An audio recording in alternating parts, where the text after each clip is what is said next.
ভাবি কি দেবরের কাপড় ধুয়ে দিতে পারবে? ভাবি দেবরের কাপড় কেন দেবে? দেবরের হাত কি হয়েছে? দেবরের সমস্যাটা কোথায়? ভাবি কেন দেবে? হ্যাঁ, দেবর যদি ছোট বাচ্চা দেবর হয়, হতে পারে ছোট মানুষ, তাহলে তো ছোট মানুষ হওয়ার মানে তো তার বাপ মা শক্ত। সেক্ষেত্রে ভাবির কাছে এটা আসবে কেন? আসতে পারে ভাবি তার ছোট দেবরকে তার কাজ করে দিল, মানে শ্বশুর শাশুড়ির কাজ আগায় দিল, আলহামদুলিল্লাহ, এটা প্রশংসনীয়, এটা করলে তিনি সব পাবেন।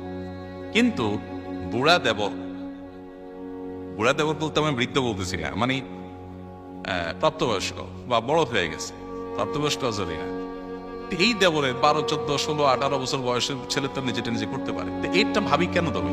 আমাদের দেশে খুব বাজে একটা সংস্কৃতি এটা, যে বাপ মা আশা করে যে আমার বৌমা আমার এই ছেলেগুলা যেগুলো বিয়ে শাদী হয় নাই, দেবর যেগুলো আছে এগুলো সবগুলার কাপড় চোপড় তো, এদের সবগুলার খাস